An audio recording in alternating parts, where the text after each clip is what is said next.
Shalom Aleichem, this is Rabbi Kovacs, and for Shabbat Bo, Mishnah Yomi is finishing up chapter 5. We're on chapter 5, Mishnah number 8. Hamashrei et ishto ol yedei shalish. A husband who appoints a third party to give the food to his wife. It could be that at this particular time, he's learning in a different city, he's on a project, he's away from town, or maybe she has her own apartment, and she just wants the food delivered, and she's entitled to food from the husband, so he's having someone send it in. Lo yivchot, the Mishnah says he can send her no less, lo yivchot lo, mishnei kabin chitin, umer ba kabin sorin. She's entitled to 2 kav of wheat, or 4 kav of barley. You have to double it if you send barley. Now, 2 kav of wheat is an exact number because it's 48 kibetzim, egg volumes of flour, which is enough to make 16 loaves of bread, which equals 2 meals a day, plus a little extra for Shabbos or Yontiv or guests. Amar Rabbi Yossi, Rabbi Yossi adds to this, lo pasuk lo sorin, this set amount of barley versus wheat, el Rabbi Yishmael. That was a Rabbi Yishmael vart. Rabbi Yishmael said you need twice as much barley. Shayis somuch le'edom. He lived near Edom.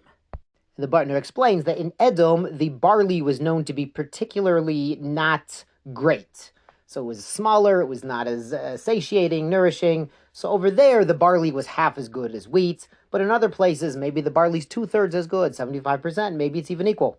Now the Mishnah goes on, notin law, he also has to give her chatzi kav kitnit, half a kav of legumes or peanuts or nuts, chatzi log shemen, half a log of oil, the kav grugrot, a kav of dried figs, o mone devela, or a mone worth of pressed figs. They used to press figs into a big cake. We talked about in the Mishnah in Maisrot. And the Mishnah adds, ve'im ein lo, if he doesn't have these figs, posek le'umoton pirot milkum acher. He has to give her an equivalent measure of other fruits. So we see that fruits was also considered an important part of the diet, not just bread. Now the Mishnah adds, a husband must provide his wife not only with food, v'notin law, he also has to give her mita, a bed, mapatz, a cushion or pillow, machzelet, and a mat, something to sleep on, something to sit on. V'notin law kipa l'rosha, he has to give her a hat for her head.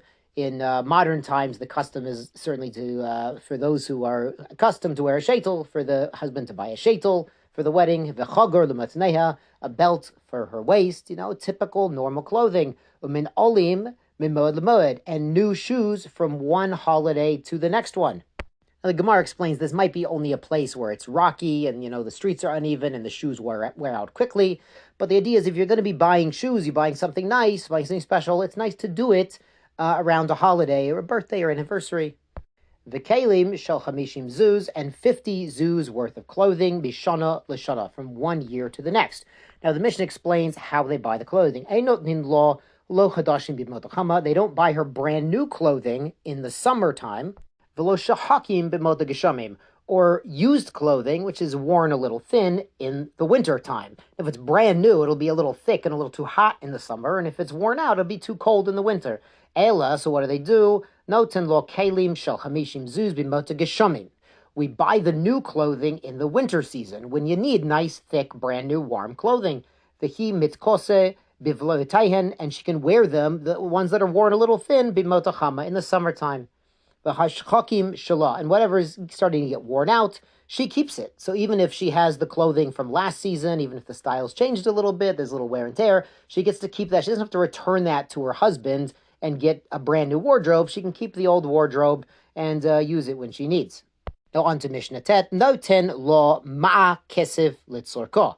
The husband also must give her a ma'a of kesef, and this ma'a is a small coin. It's 1/6 of a dinar. So every week he gives us for, incidentals. Ve'ochelet imo, and she's entitled to eat with him, melele Shabbat, lelele Shabbat, every Friday night. So this is even in a situation where the husband is sending the food to the wife's apartment. She has her own house, she has her own place, and, they're not together necessarily every day, but at least on Shabbos, they should come together and, be like a normal family, even if the financial, and food, setup is a little bit different. The Mishnah notes, "V'im ein notin lo ma kesef l'tzorka." If he doesn't give her this silver ma for her incidentals, maseh yadei shalah, she has the right to what she earns, meaning above and beyond the basic level. As we talked about a few days ago, if it's the basic level, that's in exchange for her basic food, her mizonot, and her clothing. But this extra expenditures is connected what she earns above and beyond the base amount. So on that topic, the Mishnah elaborates, Ma hi osa lo. What's the basic amount that a wife is expected to bring in to the household finances? Mishkol chamesh slaim sheti b'Yehuda. It's 5 Judean selahs weight. Those are 5 Judean coins of warp threads. Remember, there's shesi and arev, there's the warp and the woof. So she's expected to, acquire some raw wool or other, flax or something and spin it into usable threads, warp threads of that weight. Shehen eser slaim begolil, and that's the same as eser selah in Golil. In Golil, the measurements, the weights, were half as much as in Yehuda. Oh, or it could be mishkol eser slayim erev b'Yehuda, or it could be 10 selah worth of weft threads that are, the weft threads are actually thicker. They have to go in and out of the warp threads, and so they're actually easier to spin. They don't have to be spun as tight. Shehen esrim salayim begolil, the equivalent of 20 selah worth of weft threads in the golil. Now the Mishnah notes there's some modifications. Vim haita meneket, if she's nursing her baby, she does not have to work as much, because of course she's taking care of a baby. Mosivin lo mizonotea, and you have to add to what you feed her, because after all, the baby is eating from what his mother produces. Now, finally, the Mishnah refers back to the previous Mishnah about the 2 kav of wheat or the 4 kav of sorin or edom. B'mei dvar memorim.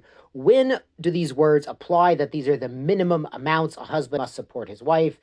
Only should be Israel. That's the poorest of the Jewish people. That's the very basic amount. Aval b'mechubad, somebody who is very honored, someone who has, resources and bitcoins and diamonds and jewels and everything. Hakol lefi kvodo. It depends on his wealth. There's a concept that we mentioned before, and the Gemara mentions it on Daf Samach Aleph, Daf 61, that if a wife marries a man of higher social status, then she goes up. She's ma'alemo. She goes up with him to the higher social and financial brackets. She doesn't go down with him. So if she comes from a very honored family that has delicacies, and the husband is from a more simple family, he still has to put in the extra work and get her what she's accustomed to. The Rambam famously writes about a Jewish marriage that the man should honor his wife more than himself. Meaning, if a man's going to buy himself a $100 pair of shoes for Yontiv, you should go ahead and buy the wife a $150 pair of shoes for Yontiv. You should go and, give above and beyond, work harder, put even more in than you do for yourself personally. Your wife deserves even higher. That's the Rambam. That's not me. I'm not making this up. Yashar Kochachem. Good Shabbos.